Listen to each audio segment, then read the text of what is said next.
Hello everyone, happy Friday the 13th. Wait, no, it's nothing. Hope everyone's well. And of course today we are going to be reviewing the OG Friday the 13th from the 1970s. Now, I thought this would be a good start and a good way to celebrate another spooky holiday. Now, this helped the American slasher generation. The original Friday the 13th came out of nowhere and literally with Kevin Bacon fueled energy just went dunk, and literally the title card went bang on the screen, you know? Glass smashing everywhere. You knew that this meant business whenever you saw that. And I, as a young, impressionable teenage badger, was scared, was nameless. So the isolated cabin situation really adds to it. You've got the mixture of emotions there. You've got happiness that they're all at their best at this summer camp. And then you've got this scary attitude that they're all isolated. Once again, it's like they're all here and they're all having loads of fun. But then you realise they're all alone. They're hearing things. There's one girl that's having psychic premonitions, and there's somebody that can see someone deep in the forest that nobody else can. And you think, wow, okay, this is getting a bit freaky now. And it does make you feel on edge. The old cabins are there, creaking away. There's no TVs, there's no radio, there's no nothing. And the weather's all dark and miserable. It really does add to the atmosphere and really freaks you out. Really does. The almost like practical noise of the rain and everything just adds to it. It's great. It's great. The practical effects from Tom Savini are a huge part of the film. They make you feel like you're experiencing someone in true peril.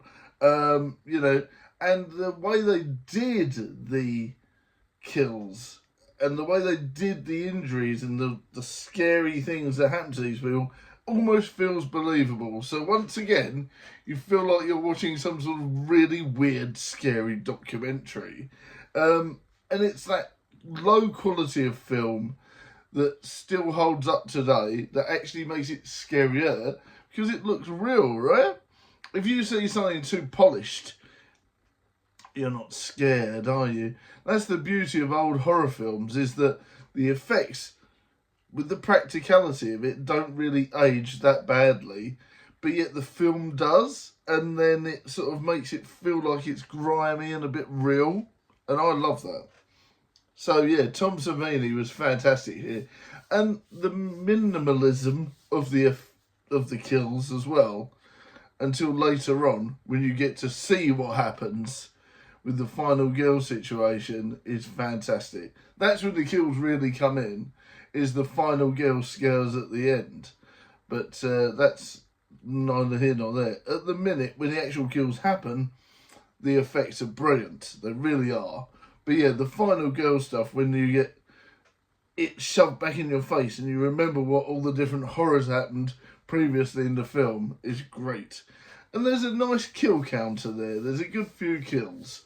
Some horror slashers these days, you only get 1 or 2 kills. And I'm like, that's not really a horror slasher, is it? If you've only had 1 or 2 kills, it's like, it's not even as many as the average Scream. So this one's got quite a few kills. They put quite a few counsellors in. And there's even a few here and there that appear out of nowhere and go, I'm late, sorry, and then end up getting killed as well.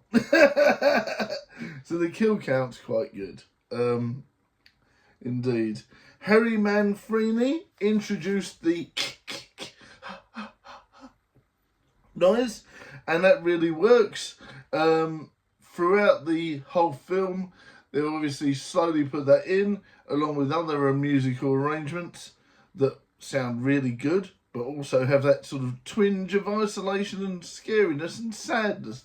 It's interesting with the music because it's both happy and sad, and sort of brings you into a few different emotions. So they very cleverly did that. And once again, the sort of stuff went really well. I loved it. One of my favourite films of all time. It really is. It really is.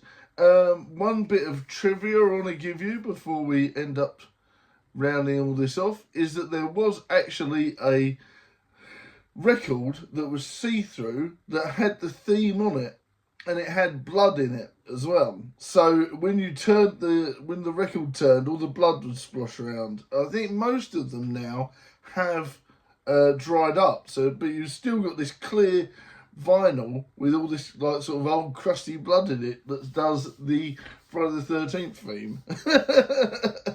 So please let me know if you've seen one of those about, or if you know any other trivia yourself.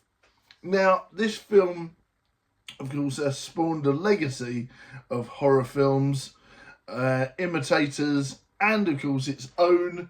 I think there is up to about 10 now, if I'm not mistaken. What with Jason X, Friday the 13th, the reboot, Freddy vs. Jason, and a few others.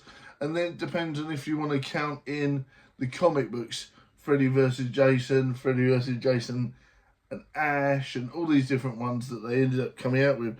So the comic book series has almost become its own thing as well.